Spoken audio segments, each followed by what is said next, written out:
Many people believe that you have to get lean in order to maximize muscle gain. So they'll put someone through a cutting phase before they even focus on muscle gain. And this belief comes from basically having higher body fat levels, reducing your insulin sensitivity because you have higher body fat levels, even leading to insulin resistance, which means more nutrients and energy will be directed towards fat gain and less towards muscle gain.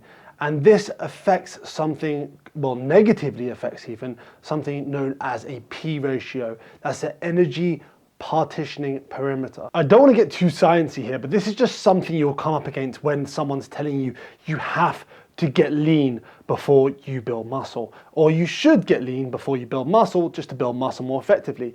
So basically with P ratios, if you build a load of lean muscle mass and barely put on any fat, then you have a high P ratio.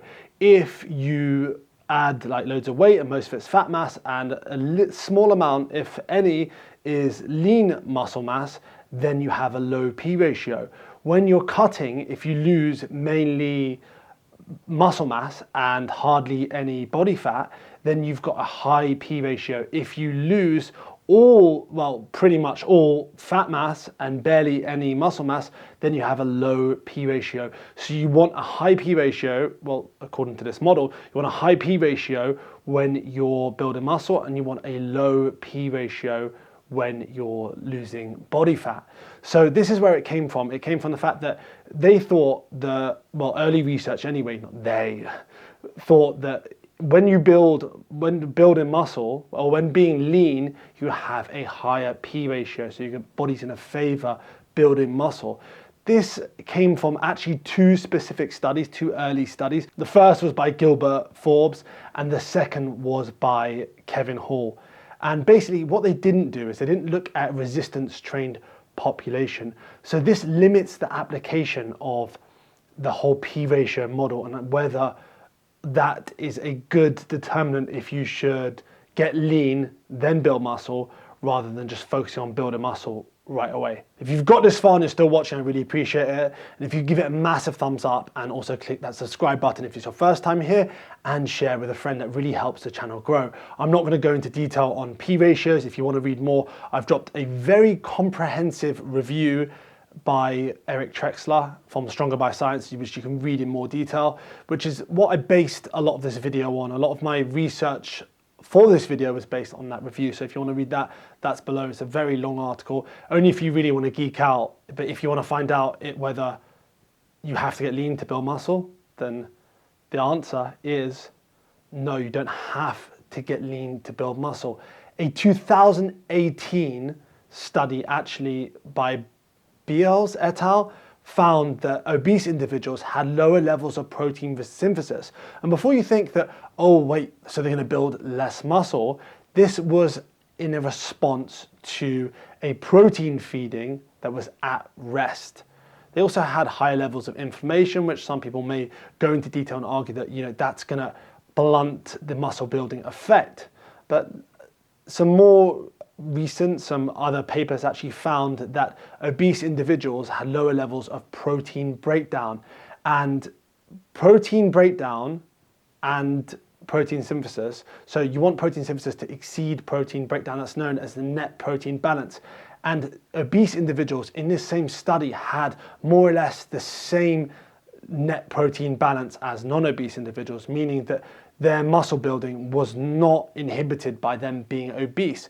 This is just based on this research. There may be research in the future that comes out that suggests that it's time to get lean, but even exercising alone just isn't enough to increase insulin sensitivity and help mitigate insulin resistance as well. So just even exercise alone, so that's going to happen as a natural part of training. So when you're doing the resistance training, which you're going to do to build muscle and lose fat, and also just to build muscle when you've got high levels of body fat, you're going to do that anyway. So you're going to see that as a result of that. But what I don't recommend is, I obviously don't recommend a surplus. You don't have to be in a surplus, especially if you're in your 1 to 3 years You don't have to be in a surplus to build muscle. Your body can use stored body fat like as a surplus, and you'll experience a body recomposition. I've done a few videos on this. You can watch these at the end, but I'm going to go into exactly how you're going to do this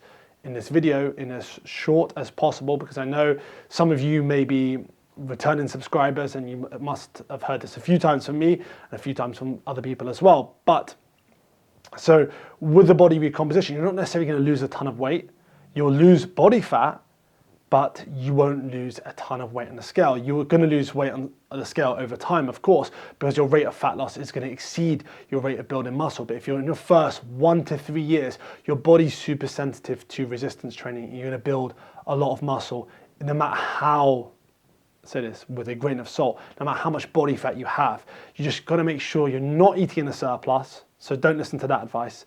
You can eat a maintenance or a slight deficit. It depends on how much body fat you've got to lose. If you've got a lot, actually regardless, I recommend starting at maintenance. Start at maintenance, then progress over the weeks and stuff, progress with lifting, get stronger, build some muscle, and then you can adjust. You can reduce your calories accordingly, and then just take it as it goes. And when you get lean enough, then you can add that surplus. When you get lean enough, you say, oh yeah, I want to go all in on bulking. Then you can introduce a slight surplus and go from there. But that's only when you've got lean enough. The main principles I want you to follow and you need to follow is following a resistance training program that's progressive. I wouldn't do a ton of cardio. The reason I say as well, I said, you're probably thinking, oh, I would have done weight training anyway, and I would have, lost the fat and whatnot. But what a lot of people will do in their fat loss efforts, they'll just try and go all in with the fat loss, and they'll sacrifice a lot of muscle. That's not what I want you to do here. I want you to focus on resistance training 3 to 4 times a week, progressive resistance training, taking each working set to, I'd say 1 to 2 reps away from failure, with compound exercises about 2 reps away from failure, with isolation about 1 to 2 reps. It can be 2 to 3 with compounds. And I want you to really get strong, enjoy it, get stronger. You'll see a ton of progression in your strength, which is seriously motivating. And not worry too much about about the body fat at the start, because that's gonna come off as long as you know how much you're eating and you're not in a surplus. And your resistance training, it's going to come off. I promise you that now. And make sure, obviously, you're eating enough protein, 1.6 to 2.2 grams per kilo body weight of protein, and you're getting enough rest as well. You want to make sure you're sleeping enough. And lastly, I almost forgot this, doing enough volume in the gym. Make sure you're doing between 10 to 20 working sets per muscle group. And that's really all you need to build muscle and lose fat at the same time. Oh, one last thing, patience. A lot of patience. It's going to take time. You've got to understand that it's not something you just pick up a program and say, oh, 4 weeks in, it's not working. Give it 8 to 12 weeks of program, then you can chop and change bits of it. Speak to someone. I'm sure there's loads of, you can message me even. You can message me and ask me to look at your program.